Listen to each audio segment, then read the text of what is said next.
The guest inherited this sculpture from her parents and brought it alongside a letter for appraisal. The letter is titled Pharaoh the Beautiful and is signed by Mr. Parker, a Fellow of the Royal Society of London, and came from Los Angeles on December 15, 1927. It is known as Ptolemaic, but was not an early piece, as the Ptolemaic was an 18th century dynasty, about 1,000 years before it was made. This is a typical sculpture of an early period of Ptolemaic art made from indurated limestone, which does not crumble. The Ptolemaic dynasty started from around 305 to 30 BC and ended with Cleopatra being beaten by the Romans. Moreover, the Ptolemaic work is shown by the almond eyes and finely defined outlines of the nose and chin of the sculpture. It was not made for a king, but was a trial piece made by sculptors for potential clients to showcase their expertise. Although this piece is 2,000 years old, a conservative price at a retail shop would be around. A conservative retail price for this would be in the region of about $20,000 to $22,000. Okay. I think it's really good. Excellent. This remarkable sword carries a legacy of bravery and survival. It once belonged to Colonel John B. Reed, a Civil War hero from Illinois, who fought and was wounded in battle. His name was Colonel John B. Reed. He fought in the Civil War and was stationed down in Louisiana and was wounded down there and held prisoner. He served with the Union Army. Upon returning from battle, the citizens of his hometown raised money for him to get a new sword. After he was wounded and held prisoner, the rebels kept his original sword, so he was shipped home to heal after he was released. The town collected money to buy him a new sword. Colonel Reed used the money the town raised to purchase this beautiful sword, custom engraved in his honor. The craftsmanship speaks for itself, from the German-made blade to its intricate brass mounts adorned with eagles. It's actually made in Solingen, Germany, and it's made by a company called Clawbear. Really? And they made really high-end swords such as this one. They made them for Tiffany, and they made them for several other makers that would mark them. At one time, the sword even had a ruby embedded in it.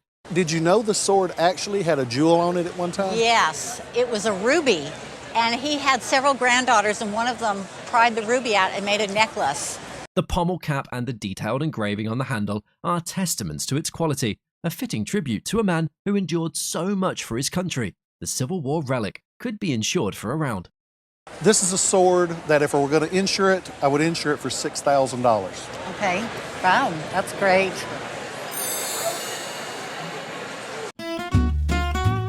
This exquisite Regency-era cellarette is a glimpse into the elegance of 19th century dining.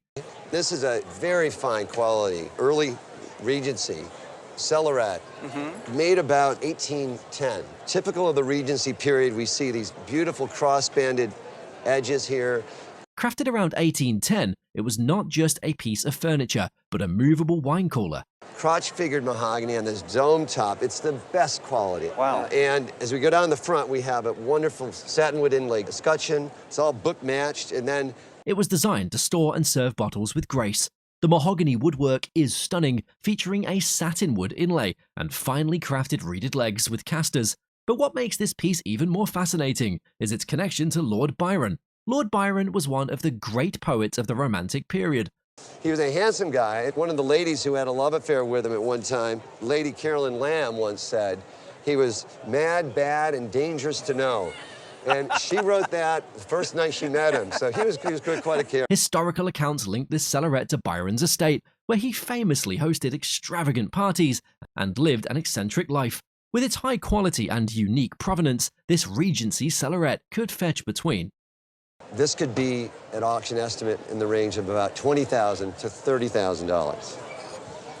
This little portrait alone is worth about $1,000 to $1,500. That's amazing. That is truly amazing.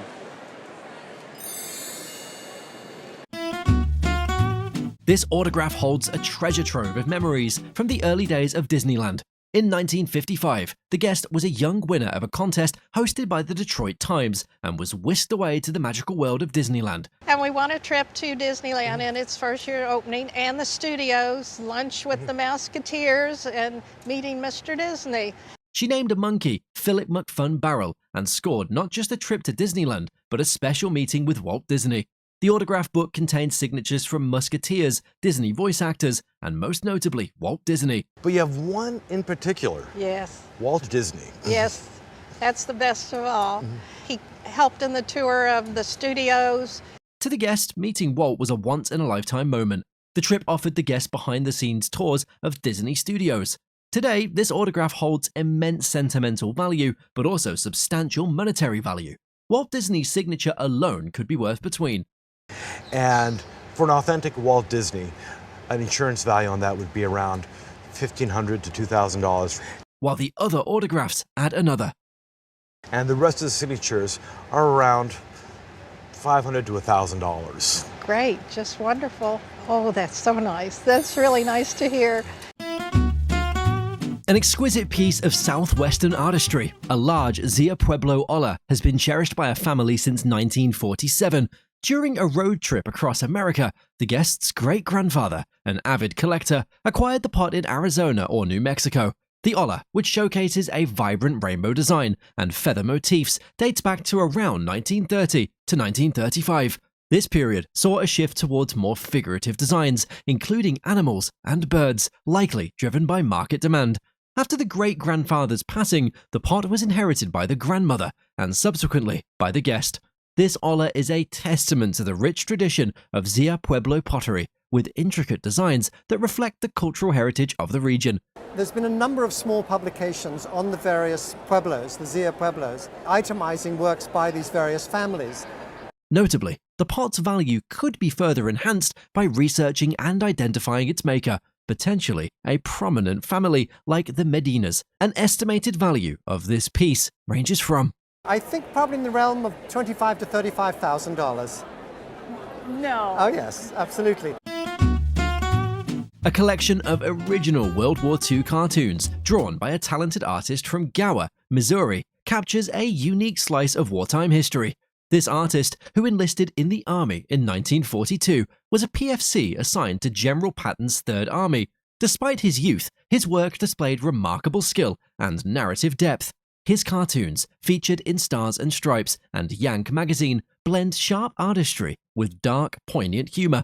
After his tragic death in 1945, the cartoons were passed down through his family. What I like about it is it's as good as it gets artistically and with the cartoon narrative, and yet going forward into the war, he goes through engagements, and I see that he was killed in 1945 in action in Germany. They remained largely unrecognized and stored away in a box until recently. The collection highlights his skill in blending artistic talent with the absurdities and tragedies of war. This entire collection, including the drawings and photographs, is valued between. That at auction, the group with the entire notebook, with his photos, etc., would probably sell between $2,000 and $3,000. Great. Exhibited on the show are two sets of foul books. The first is a music box with a charming little decanter set. It features tooled leather both inside and outside, with some gilding, and is marked Made in France. Additionally, it is signed on the inside of the small box, which also adds to its authenticity. The second is a crafty poker set, cleverly disguised as a book. When lifted, it reveals the original pages and includes fun extras like a set of baccarat crystal glasses. Items like these typically date from the late Victorian to Edwardian period, around 1900 to the 1920s. Based on similar examples, at auction, the smaller box would have a conservative value of. Based on similar examples at auction, the smaller box would be $300 to $500. While the larger set would be valued at a significant price of. Bigger one's going to be about $500 to $800. Excellent. Yeah. Today's show features a lamp called Le Tenation, which has been in the guest's family for many years. The base is clearly signed Edgar Brandt, indicating the maker's sign. Edgar William Brandt was a French ironworker and prolific weapons designer who rose to fame with special commissions, such as the door of the French embassy in Brussels, the Escalier Mullion stairs in the Louvre, and the stair and balcony railing for the Grand Theatre Municipal de Nancy. And Edgar Brandt was the leading metalworker in France, starting in the 1920s up through the 1940s. He actually didn't die until 1960. His main body of work was wrought iron. He was the master of wrought iron in the 20s and 30s. This lamp came in two sizes, the size the guest brought and the smaller table version. It features a glass shade, though some versions also had alabaster shades, which emit a soft, translucent light. Brandt created one of the parts from bronze, while the shade was likely made by the Daum glass factory. Brandt made this part. This is made out of bronze, and the shade was probably done by the Daum glass factory. Daum Nancy is in the eastern part of France by the German border. And this is from the Art Deco period, from the 1920s. This piece is from the Art Deco period, specifically from an exhibition in Paris in 1925. The lamp's title, La Tentation, translates to temptation or seduction in English. Although the condition is somewhat compromised due to deterioration of the green patina, in a gallery setting it would be valued at. But I think 35,000 to 45,000 is pretty good. That's pretty good for a snake lamp. The sun rises over the Cincinnati Convention Center as thousands of eager guests arrive for the Antiques Roadshow. As the doors open, a steady stream of people flow in, each carrying their treasured possessions. Appraisers and experts set up their stations, ready to uncover hidden gems and surprising stories.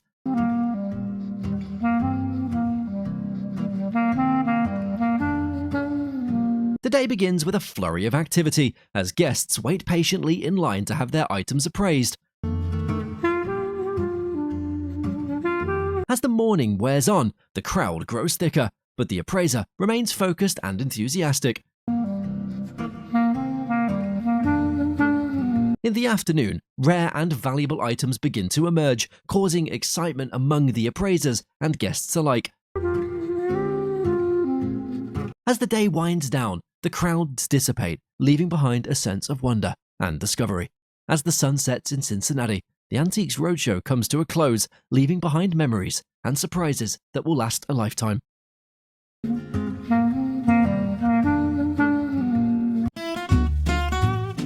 In this special feature, we delve into the appeal of grunge furniture and its unique aesthetic. Grunge on furniture is like a historical treasure, with layers of patina revealing its past.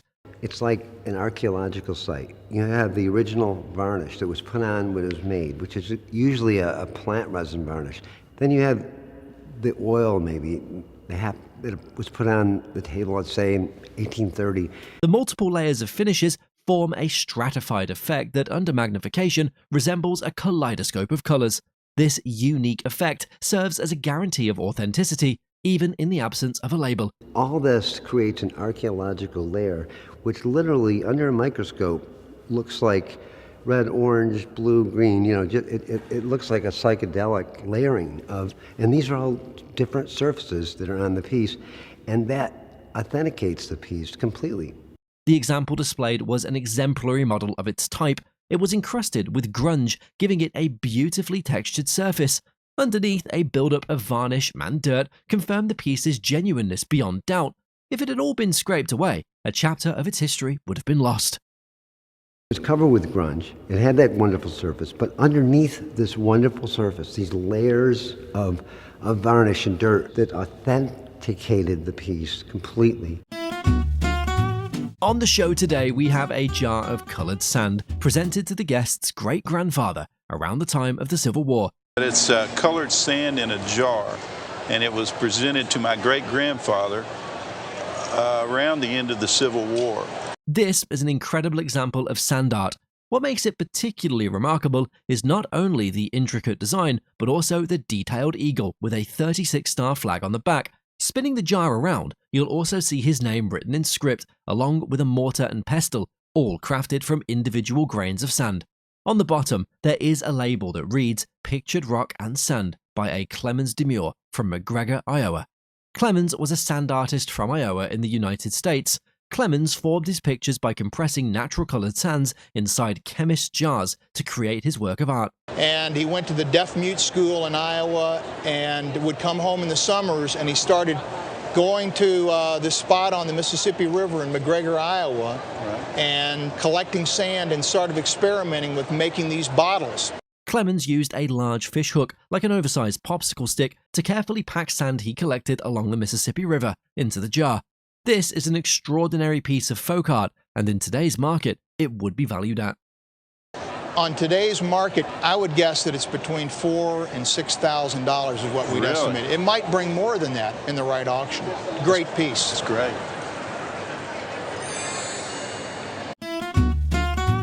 This guest has brought in an 18-carat gold enamel diamond and ruby ring. This piece is from the Art Nouveau period and likely dates to around 1905. The ring is exceptionally beautiful for its age, maintaining a wonderful aesthetic. Inside there is a clear signature that reads Marcus & Co. 18 carat. Marcus & Company was a prominent New York jeweler founded in 1892 and was active until around 1860. Marcus & Company was a very prominent New York maker. They were founded in 1892 and were around until about 1960. Furthermore, the shape of the ring resembles a sultan's turban, and its design is inspired by Mughal art. The Art Nouveau movement, which was influenced by nature, also drew inscriptions from Orientalist themes. Originally, the centerpiece is a cabochon ruby, meaning it has a smooth, unfaceted surface. The center stone is a ruby. It's a cabochon ruby, which means that it's smooth over the top, so not faceted. In auction today, this fascinating ring, being a Marcus & Co. product, would be valued at. I would say at auction today, it would be worth between $7,000 and $10,000. Whoa, no way. Oh my gosh, wow. In 1963, this guest was part of the house band in Miami Beach and bought the first guitar for $50 and the second guitar for $250 in 1964 from a local music store. He brought along an original photograph taken on February 13, 1964, in the Peppermint Lounge when the band did a medley in tribute to the Beatles. An original photo like this is worth around $500 at auction because of the story behind it. The second guitar is a mahogany-bodied Telecaster from 1964, and most of them are an older body, but the wood and finish are rare, and this guitar would be worth $11,000 at auction because of its original case. However, the first guitar looks older, but it's worth twice as much because it's a Telecaster Custom, which has the binding around the edges and was made in the 1960s. The wear on this guitar is known as honest wear, so it would sell for about $20,000, bringing the whole package with the photograph to around. If the two guitars were sold at auction with the photograph, the package would probably go for at least $30,000, maybe as much as $35,000. Wow. I didn't pay too much for them then, I guess. Right, right. She dug through a cluttered garage, found a hidden treasure, and bought it. This Empire-style card table, likely from New York, dates to around 1825. The table features durable, elegant dark mahogany from the Empire period.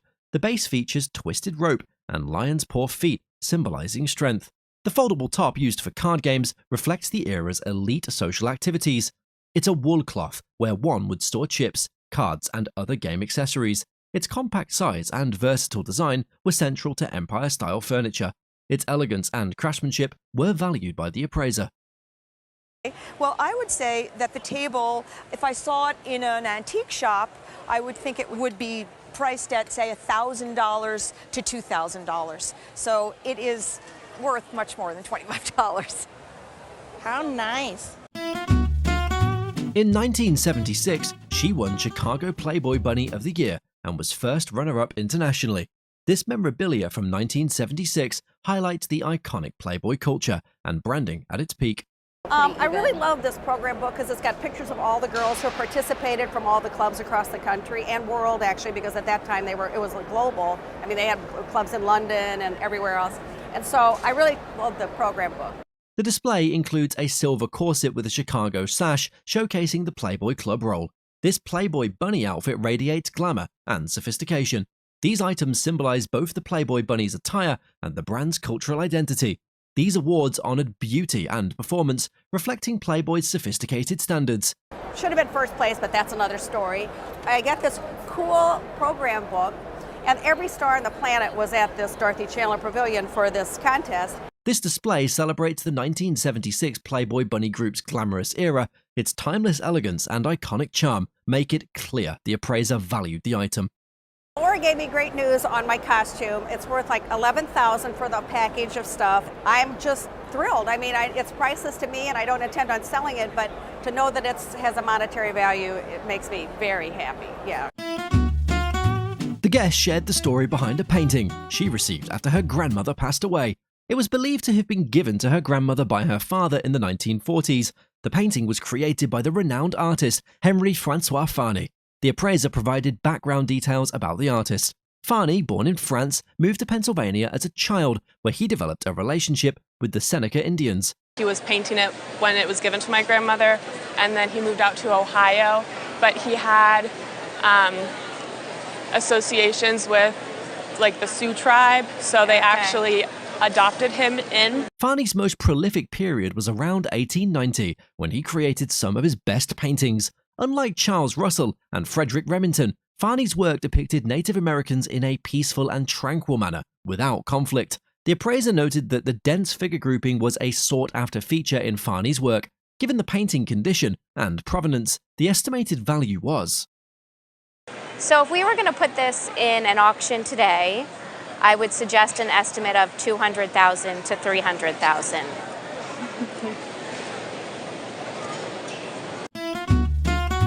Rolex watches are renowned for their durability, precision, and timeless appeal, but some carry a history far beyond their mechanics. A woman brought her husband's Rolex GMT Master to the Muckney Art Museum for appraisal, humorously claiming it is hers due to Texas's community property laws. Her husband, a retired military officer, purchased the watch in 1966 before his first tour in Vietnam, and it survived a helicopter crash during his service. After being damaged during a playful incident with their son, the watch was repaired by Rolex in Dallas, and now, at 88, her husband needs a new band. The appraiser, grateful for the family's service, identified the watch as a 1963 stainless steel GMT Master, reference 1675, featuring the collectible Pepsi bezel and pointed crown guards. He explained that the original band and early production details added to its value and historical significance. However, the parts had been replaced during a 1998 service, which impacted its collectability. The appraiser advised that future collectors avoid replacing original parts like the dial or refinishing the case, as these changes diminish the value of vintage watches. While examining the condition of the item, the appraiser said, "If it had all been original, $15,000 to $20,000. Oh my word! Oh my word! Yeah, still great, but I think there's a big lesson in all that for people out there who have these old watches." Yes. What we have today is a collection of watches owned by the guest's father. I brought in a collection. It's my dad's. He's 86, and he's collected watches for maybe 30-some years. He always wore a nice watch, like a Rolex, something like that. His health is failing, so he started liquidating things, and we were going through his office. The first is a Patek Philippe, an 18-karat gold piece with everything completely original. Another Patek Philippe, called the Ellipse, featuring a striking blue dial. When you brought the box and I opened it, as a watch collector, I started to get pretty excited because it's a sort of potpourri of the best names in the world. We'll first start with this watch here. Okay. This is a Patek Philippe. Okay. It's 18-karat gold. Additionally, there's an Audemars Piguet, a fine Swiss watch with enamel numbers around the bezel. The collection also includes an Audemars Piguet sold by Gobelin, one of the most famous jewelry stores in Switzerland. This watch is an Audemars Piguet. Okay. Super fine Swiss watch. It has enamel numbers around the bezel. Another notable piece is a Blancpain, a 200-year-old Swiss company known for watches made in the beautiful Vallée du Eu. This watch is an Audemars Piguet sold by Gobelin. Gobelin is one of the most famous jewelry stores in the world in Switzerland. Oh, okay. This had at the time the thinnest mechanical movement made. It was called the 9-deuce movement. The collection also features a stainless steel Rolex Datejust with a fluted bezel and oyster bracelet. Lastly, there's a classic Cartier Santos, an automatic watch with a white enamel dial. The watches date from the early 1960s to the mid-1980s. On a retail level, the first Patek Philippe would be valued at. This watch here, the Patek Philippe, we're talking somewhere in the $12,000 to $14,000 range. Wow. The second Patek Philippe would be conservatively estimated at. This Patek Philippe here, we're talking in the range of $7,000 to $9,000. Oh my goodness. Furthermore, the Audemars Piguet with the enamel bezel would be valued at. The Audemars Piguet with the enamel bezel, we're talking in the neighborhood of $4,000 to $6,000. The Audemars Piguet from Gobelin would be worth. We're probably talking in the range of $9,000 to $10,000. Also, the 18-karat Blancpain would be valued at. 18 karat gold Blanc Pan, we're talking in the range of $8,000 to $10,000. Wow. The Cartier Santos in 18 karat and stainless steel would be worth. The Cartier Santos, 18 karat in stainless, in the $3,000 to $4,000 price range. While the classic stainless steel Rolex Datejust would be valued at. And the classic Rolex Datejust in stainless steel in the $3,000 to $4,000 range. Dining tables not only serve as functional pieces, but can also carry hidden legacies of design and craftsmanship. A homeowner who purchased a mid-century modern house 7 years ago was offered a dining room table and matching coffee table. Originally commissioned for the home for $1,500, the 1953 house included the table, which the homeowner admired for its design and ideal fit, unaware of its significance. Subsequent research revealed the table was designed by renowned mid-century designer William Billy Haynes. The appraiser explained that Haynes' furniture gained popularity in the 1990s when Hollywood mogul David Geffen bought Jack Warner's estate, which was filled with custom Haynes pieces. Haynes, known for his glamorous Regency style, designed furniture for celebrities like Frank Sinatra and Joan Crawford. By the 1950s, his designs embraced lighter aesthetics with features like ebony veneer surfaces. In 1990, when David Geffen, the big Hollywood mogul, had bought Jack Warner's house, a really big early era film producer, and it was filled with Billy Haynes furniture. The appraiser praised the table's original condition, highlighting its solid brass legs, black paint, and elegant brass band details.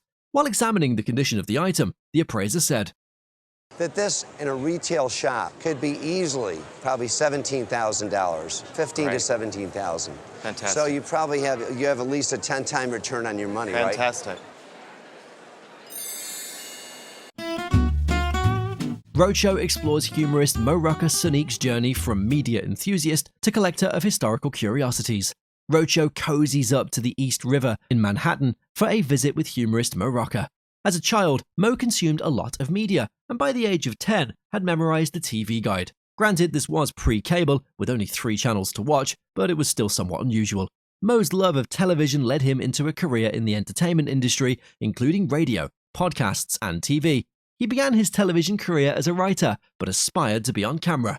Mo developed a keen interest in the homes and grave sites of past presidents. His fascination with Grover Cleveland and other presidents led him to The Daily Show with Jon Stewart. This interest was fueled by collecting stories about marginalized history and the caretakers of historic sites. Among his collection were razor straps that belonged to Grover Cleveland, which were not for sale. This sparked Mo's deepening interest in American history, which influenced his home decor choices. One of Mo's most striking pieces is a bust that he believed to be Grover Cleveland. In 2014, a New York Times feature led to doubt about the bust's true identity, which Mo later confirmed was incorrect. Mo sought to uncover the bust's true identity and brought it to Manhattan for appraisal. The appraiser examined the bust but could not determine its origin, or suggesting a value of a few $100s. The appraiser evaluated more, including a campaign neckerchief valued at about $100 and an impeachment ticket worth about $400. Mo appreciated the insights gained from appraisals and valued the knowledge about his collection. Briefcases not only serve as functional tools for carrying documents and personal items, but they also symbolize professionalism and style. In an episode of Antiques Roadshow, a guest brought in a briefcase that once belonged to John F. Kennedy. Her uncle, who worked as a cobbler in Boston, acquired the briefcase after JFK left it behind following a shoe shine. And came in for weekly shoe shines. And when he did that, he left this there, and no cell phones back then. My uncle couldn't get in touch with him. He came back for the next shoe shine. Kennedy told him to keep it, saying he'd already replaced it. Remarkably, the briefcase still contained some of JFK's lunch and notes when it was found. The appraiser praised the briefcase for its strong family history, noting that JFK's initials were still visible on it. He explained that presidential items are highly valuable, especially those connected to someone like JFK. While examining the item's condition, the appraiser said, probably put an estimate somewhere between $20,000 and $30,000. Wow. It's a great piece of American history. The fact that JFK actually held the handle, he had his lunch in here. Well, thank you very much. No, glad you came. I really enjoyed seeing this in person. It's just a great thing. This antique chair combines family legacy and craftsmanship. The chair was crafted by an Indian chieftain and given to a family emigrated from Scotland. It has been passed down through several generations and eventually made its way to New Buffalo. The chair has been used by multiple family members, including the guests' daughters. The speaker's grandfather wrote a letter before he passed away, detailing fond memories of the chair. He recalled it being in his grandparents' farm home, where his grandmother used it to rock him. The chair was likely produced around 1915. This is indicated by its construction, with modern bolts and nuts. Although the chair is not marketed, it fits the style of that period. The family's romanticized history aligns with the company's tendency to evoke historical narratives. This is what the appraiser said about its worth. It's probably at auction, I would estimate it at $1,000 to $2,000. Wow. I'm really surprised, actually, that it's not older. Maps not only help us find our way, but they also tell the story of the world as it was at different points in time. The guest bought a collection of old railway timetables that had belonged to his great-grandfather, who worked for the Union Pacific for over 30 years. So he was a real railway man. The timetables from the 1880s were from defunct small railway companies. The appraiser noted that collectors value their beautiful covers and detailed maps. One timetable from Florida showing palm trees was especially interesting because it reflected early American tourism. The guest was surprised and happy to learn how much they were worth. While examining the condition of the item, the appraiser said, I would repeat that. Between $200 and $500 each, for a total here of just what we're looking at of $2,200 to $5,500. Oh my goodness. Okay. Very good. Thank you. Figures reflect both the item's cultural significance and its material value. The guest explained that the item was passed down from their grandfather, who worked as an engineer on a railroad project in the Dominican Republic. The gift was given by someone impressed by his work and mountain adventure. The appraiser noted that the piece is from the Taino culture, decided that it was an appropriate gift for him given his adventures there, which lived in the Caribbean, including the Dominican Republic and Puerto Rico. The Taino were the first people Christopher Columbus met when he arrived in 1492. The item is made from basalt, a very tough volcanic stone. The guest was pleased with this information. While examining the condition of the item, the appraiser said, conservatively, a retail price would be between $4,000 and $6,000. That's wonderful.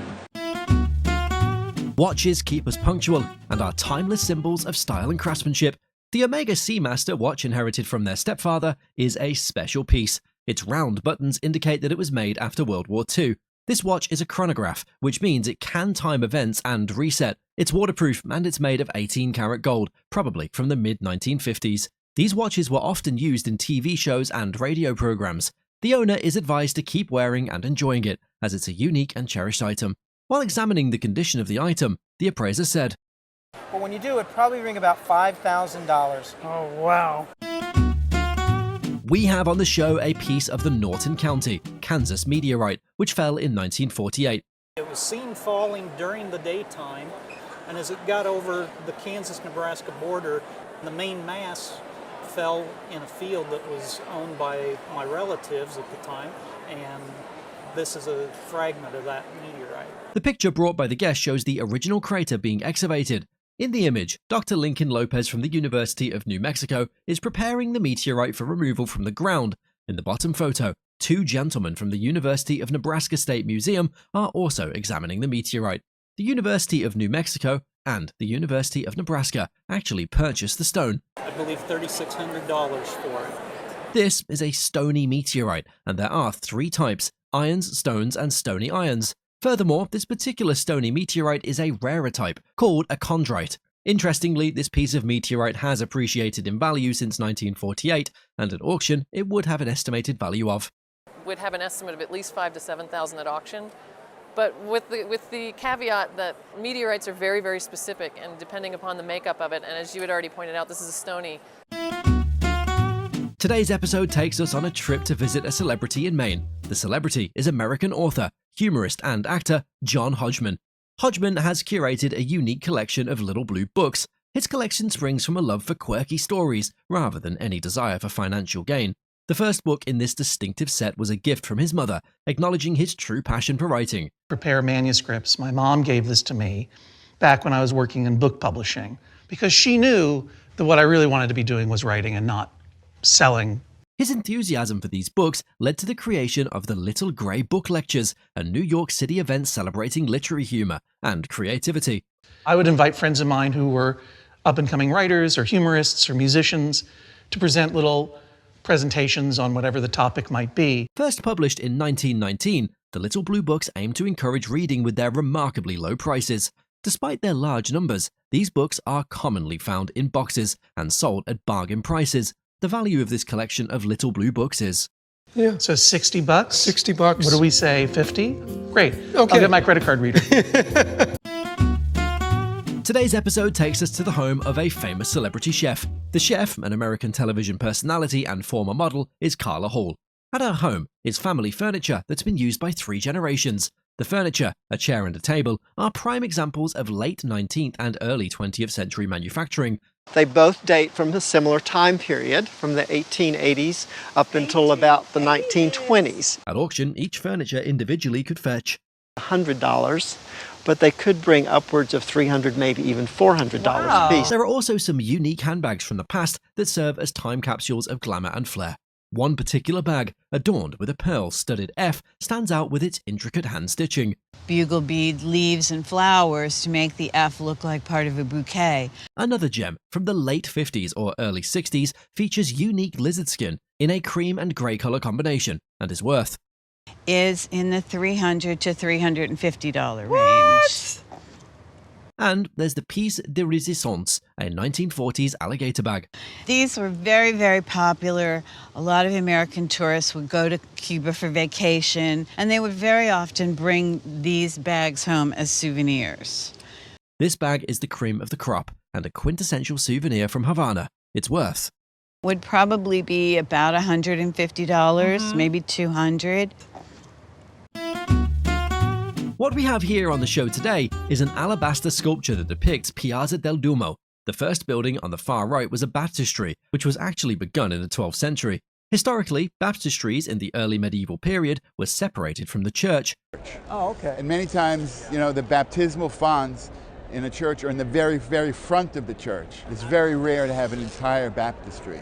This particular cathedral is one of the earliest in Italy, and the Leaning Tower of Pisa, probably the most recognizable architectural structure in the world, is part of this complex. Furthermore, the Piazza del Duomo is a UNESCO World Heritage Site, recognized as one of the most remarkable locations globally. The base of this piece is made of 2 materials, marble with an alabaster on top. Alabaster is popular in Italy for making sculptures, as it's a soft stone that's easy to carve. And we call them Grand Tour items. Grand Tour. So they're made for tourists traveling in Europe, mainly Americans and English. These pieces are typically made in workshops with no specific artist, and this one likely dates to the 1890s. In today's market, this neatly used piece, despite its year of production, would be valued at... I would think a retail price would probably be in the $5,000 range. So I think you got a pretty good buy on it. Well, thank you. The guest presented a mirror engraved with the name Liberace and shared its backstory. I hate to state the obvious, but we're looking at a mirror. Liberace was an American pianist, singer, and actor. The mirror was originally part of Liberace's estate in Las Vegas before moving to his Palm Springs home.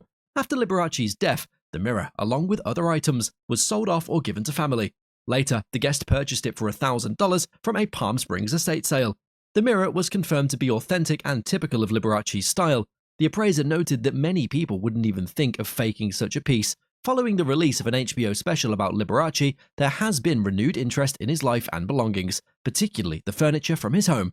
The authenticity of the mirror was further confirmed through MLS photos of the estate. Due to its unique and extravagant design, the suggested value of the mirror was... Made it at auction around $3,000 to $5,000. Oh, great. Well, that's awesome. The guest brought a biscuit jar, which was a gift from her dear friend. The item bore a mark on the bottom saying Napoli. The mark and the number underneath it indicated that the piece was made by Mount Washington Glass Company. Mount Washington, which first opened in South Boston, Massachusetts in 1837 and later moved to New Bedford. They were known for producing various types of glass, including Crown Milano and Royal Flemish. The piece in question was clearly made in New Bedford. The appraiser noted that the Napoli glass was designed by Albert Steffin, the head of Mount Washington. The whimsical figures on the glass were reminiscent of Palmer Cox's Brownie characters from his Brownie series. Palmer Cox was a Canadian illustrator and author who wrote the Brownie series, and he illustrated in many of the books. You had these little figures of what he called brownies. These features were painted on the interior of the glass, which was particularly challenging and rare. The jar featured gilt webbing and a handle with a tied twig design. The appraiser pointed out that the piece originally had a trace of gold plating. Despite some tarnishing on the metal, the glass was in remarkably good condition. Overall, the estimated auction value of the remarkable item was. In terms of value, something like this at auction could easily bring between $4,000 and $6,000. Oh my word! The guest brought this remarkable wrestling belt once owned by Orville Brown and a collection of historical photos. Orville Brown was the guest's grandfather, who transitioned from a blacksmith to a professional wrestler after being encouraged by a promoter.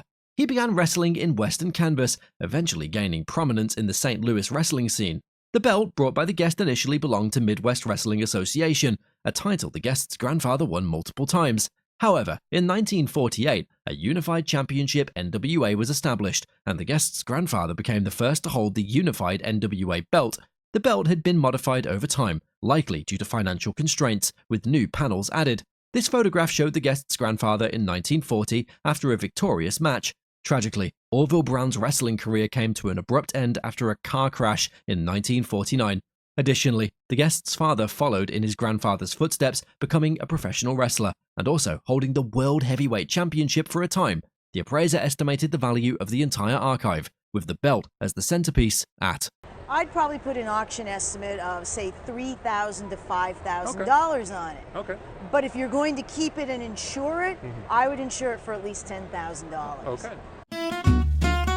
Treasured heirlooms often hold more value than meets the eye. These charming silver boxes, passed down through generations, conceal a delightful secret. They're beautifully done in German silver. With a simple pull of a switch, mechanical birds emerge, filling the air with melodious chirps. And let's give him a companion. And they're singing to us. Crafted in Germany, these exquisite pieces showcase the pinnacle of 19th century craftsmanship.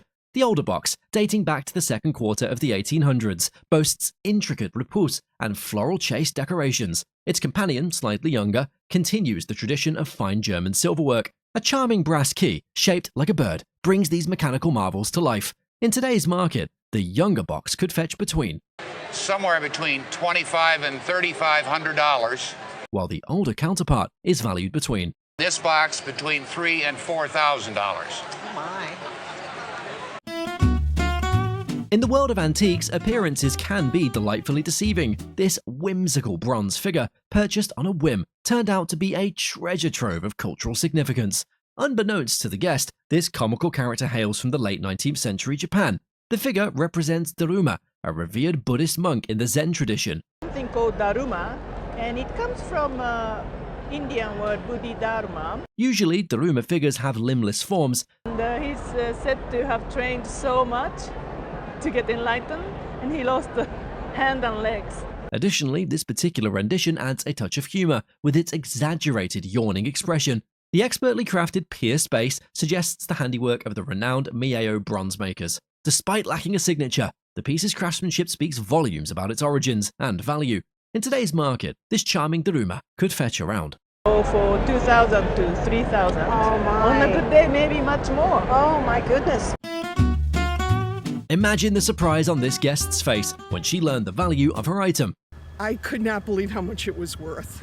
But before we reveal the value, welcome to another episode of Owner Interview. Our guest brought in a cup she picked up at a garage sale, hoping to find more about it. She managed to uncover some interesting details about this seemingly ordinary cup. One notable discovery was the hallmark, which she was especially glad to learn about. At first, she assumed the piece was worth far less than what she eventually discovered. $10,000? I thought it was worth probably about $500, maybe to $1,000. That's about it. To her surprise, the cup she bought for just $35 is now worth significantly more. This William Bateman silver cup is actually valued at. I wouldn't be surprised if someone paid anywhere from $5,000 to $10,000 at auction. Oh my gosh! This exquisite needlework piece was discovered at an estate sale in Birmingham. This guest acquired the piece for a modest $200, drawn to its age and aesthetic appeal. A patch noted at the bottom is a testament to the artist's resourceful approach to creating a large-scale work. It is crafted on silk ground using a combination of silk needlework and watercolor. This technique, while labor-intensive, allowed the artist to quickly and effectively bring their vision to life. This incredible piece likely originated in a southern academy where young women of means were often taught needlework skills. Another interesting factor is the rarity of southern needlework pieces, particularly those from the 1830s. That's a period when you have a lot of mourning scenes being painted. The region's climate, Civil War era destruction, and the fragility of silk have contributed to the scarcity of such artifacts. Despite its relatively modest initial cost of $70, the appraiser estimates the piece's auction value to be between. I would think at auction this would likely fetch $6,000 to $9,000. This rare and valuable passport was discovered at a Motown musician's estate sale. It is identified as belonging to Marvin Gaye, dating back to 1964. This period marked a significant moment in Gaye's career shortly after he adopted the E at the end of his name. Interestingly, it provides a tangible connection to this era when his career was rapidly ascending. Beyond its historical significance, the passport holds intrinsic value.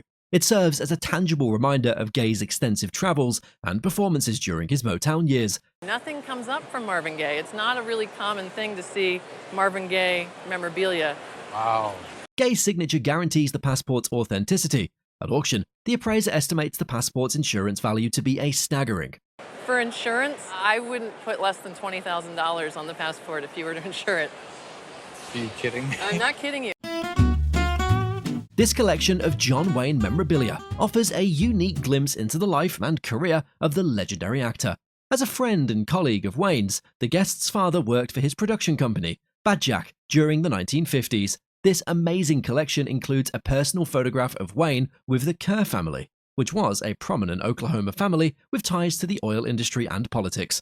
A photograph taken around 1952 or 53 likely captures Wayne during a visit to the Kerr's family home. One of the most valuable pieces in the collection is the original cast sheets from various John Wayne films. These documents, dating back to the 1950s, provide a detailed snapshot of the cast and crew involved in each production.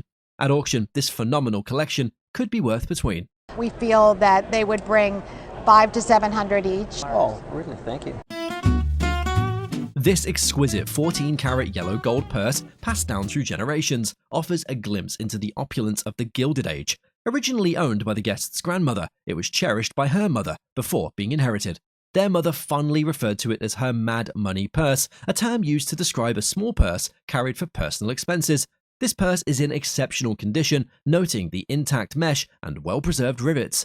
Right on the top, it's stamped 14 karat for the gold, so 14 karat yellow gold, but you also have a little hallmark. These features are rare, as many similar purses have deteriorated over time. Its expandable design is one of its most unique features. This allows the purse to open wide, accommodating coins or other small items. It features a decorative amethyst stone, characteristic of the Gilded Age aesthetic. This practical aspect, combined with its ornate design, makes the purse a functional and stylish piece of jewelry. An estimated retail value of this incredible purse would be between. Similar examples retail are between $5,000 and $7,000. Hoo-ha. Hoo-ha, I love Hoo-ha. This vibrant painting, Yellow Flower, by Francois Guillot, is a woman who defied expectations and forged her own path in the art world. Acquired by the guest at a PBS auction decades ago, drawn to the artist's name and the intriguing title. Its provenance, including a gallery label from Daisel Hatfield, further solidified its authenticity. Guillot's work, characterized by organic lines and a unique perspective, reflects her distinctive style. When she was 21, she met Picasso, and he was obviously a huge influence upon her work. A recent auction sale of her paintings for over $500,000. This surge in popularity reflects the recognition of her talent and the unique qualities of her art. Phenomenal Yellow Flower offers a glimpse into Guillot's artistic style. Interestingly, the vibrant yellow flowers and enigmatic lines in this painting create a visually intriguing composition. At auction, the painting's potential retail value would be around. A retail gallery, it might sell for as much as $20,000. Really? Oh, you're kidding. These two ornate Limoges porcelain vases were acquired by the guest at an antique shop, showcase the exquisite craftsmanship and artistry of 19th century French porcelain production. Despite their lack of markings, the guest recognized their potential value. I walked in a home of some antique dealers, and these just took my breath away. It is identified as Limoges porcelain, a renowned type of porcelain produced in the Limoges region of France. This type of porcelain, often referred to as Old Paris porcelain, is characterized by its high quality and delicate craftsmanship. Unique characteristics of the vases, including their biscuit glaze and hand-painted floral and bird motifs, add extra value. Some intricate details, such as feet and hands, further enhance their aesthetic appeal. Given their size, condition, and artistic quality, the appraiser estimates the vase's value to be between. I would expect them to sell in the range of $4,000 to $6,000. That is nice. This unique picture was discovered at a flea market in Gloucester, Virginia. It showcases a whimsical design and a surprising artistic pedigree. The birds are not all consistent because they're hand done, some are pudgier than others. While unmarked, several key characteristics point towards Avon Pottery, a manufacturer based in Wheeling, West Virginia, and operational from roughly 1902 to 1903. A distinctive Dana-Evans shape and lack of artistic signature are hallmarks of Avon's pieces from this period. Frederick Reed, a renowned ceramic artist, Reed was a young prodigy who began his career in England. His artistic influence is evident in the picture's decorative techniques. Interestingly, the squeeze-back technique, slip-trailed outlines, and sgriffido detailing are all signatures of Reed's artistry. These elements, along with the piece's quirky charm and uneven glaze, further solidify his authorship.